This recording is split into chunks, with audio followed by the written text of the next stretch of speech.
ಚುನಾವಣೆ ಕೇಳಿದ್ರೆ ನೀವು ಹಬ್ಬಕ್ಕ ಪರವಾಗಿದ್ದೀರಾ ಟಿಪ್ಪು ಸುಲ್ತಾನ್ ಪರವಾಗಿದ್ದ ಅಂತ ಕೇಂದ್ರ ಮಂತ್ರಿ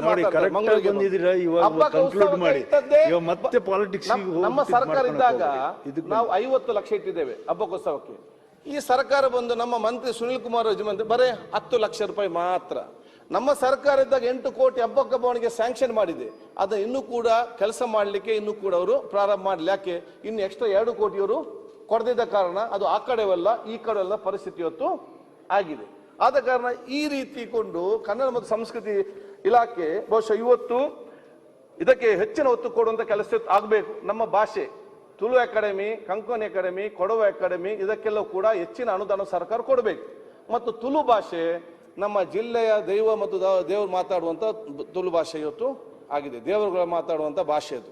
ಅದಕ್ಕೆ ಅದರದ ಒಂದು ಇತಿಹಾಸ ಇದೆ, ಅದರ ಅದೊಂದು ಕಲ್ಚರ್ ಇದೆ, ಅಕಾಡೆಮಿ ಇದೆ. ಅದನ್ನು 2ನೇ ದರ್ಜೆ ರಾಜ್ಯ ಭಾಷೆಯಾಗಿ ಘೋಷಣೆ ಮಾಡಬೇಕು. ನೀವು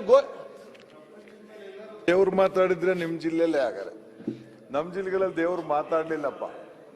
ದೇವ್ರು ಮಾತಾಡ್ತಾರೆ ತುಳು ಭಾಷೆನ ಅವ್ರ ಜಿಲ್ಲೆಯಲ್ಲಿ ಮಾತಾಡುವ ಭಾಷೆ ನಮ್ಮಲ್ಲಿ ನೋಡಿ. ಅದು ವಿಸ್ತಾರವಾಗಿ ಅವ್ರು ಹೇಳ್ತಾರೆ, ನಾ 2ನೇ ದರ್ಜೆ ಭಾಷೆಯಾಗಿ ಅದನ್ನು ಘೋಷಣೆ ಮಾಡ್ಲಿ.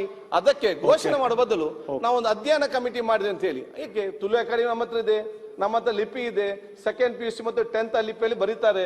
ಬಹಳಷ್ಟು ಬರಹಗಾರರು ಬರೆದಿದ್ದಾರೆ, ಪೇಪರ್ ಇದೆ, ಸಾಹಿತ್ಯ ಇದೆ. ಇದೆಲ್ಲ ಇದ್ದ ನಂತರ ಅಧ್ಯಯನ ಮಾಡ, ಅದು ಕೂಡ ನಾವು ಮಾಡ. ಆದ ಕಾರಣ ತಕ್ಷಣ 2ನೇ ದರ್ಜೆ ಭಾಷೆಯಾಗಿ ಇದನ್ನು ಬಹುಶಃ ಇವತ್ತು ಪರಿಗಣಿಸಬೇಕಂತ ಕೇಳ್ತೇನೆ.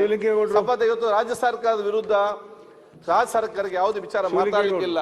ಒಂದು ನಿಮಿಷ ಸನ್ಮಾನ್ಯ ಅಧ್ಯಕ್ಷರೇ, ಒಂದು ವಿಷಯ ನೀವು ನಿಲ್ವಾಗ ಬೇಕಾದಷ್ಟು ನೀವು ಮಾತಾಡ್ತೀರಿ. 1 ಸೆಕೆಂಡ್.